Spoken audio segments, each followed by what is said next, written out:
Dans cette vidéo, je propose de découvrir la commande universelle sous macOS 12 Monterey. Alors, la commande universelle permet d'utiliser le clavier, la souris et le trackpad de votre Mac pour contrôler jusqu'à 2 Mac ou iPad situés à une dizaine de mètres maximum. Ici, on utilise le trackpad pour contrôler l'iPad. Alors, le trackpad est représenté sur l'iPad sous forme d'un petit point grisé. Voilà, donc on se promène du Mac à l'iPad. Là, on contrôle sur l'iPad. On va lancer différentes opérations. Là, ici, on va lancer l'application photo.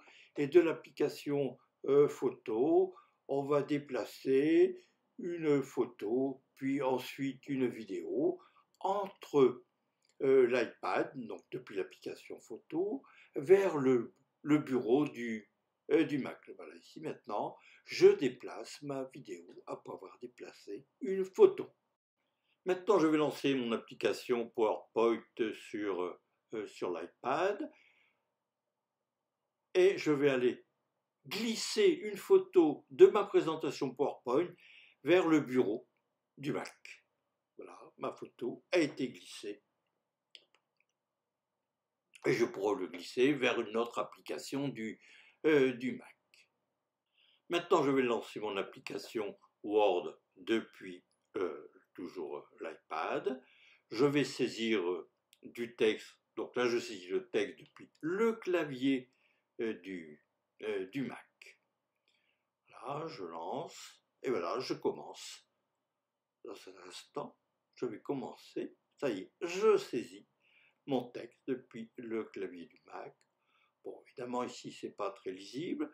Je vais le sélectionner et l'agrandir de façon à ce que l'on puisse vérifier que j'ai bien saisi un texte.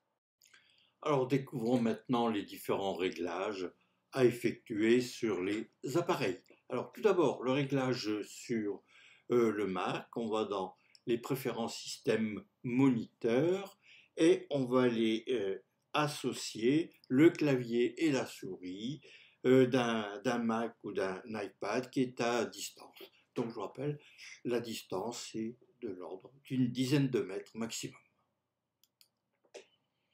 Alors ici, on a un iMac et un MacBook. Donc là, on ira dans Ajouter un moniteur si on veut ajouter ici un autre appareil. Et on voit là ici qu'on a l'écran de l'iMac, un écran du MacBook et un écran de l'iPad.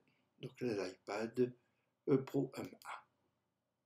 Voilà la visibilité de tous les appareils.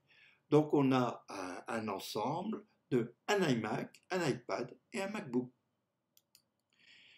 Voici les différents réglages que l'on peut faire sur les réglages d'affichage. Donc écran principal, recopier ou étendre le MacBook Air et recopier ou étendre l'iPad M1.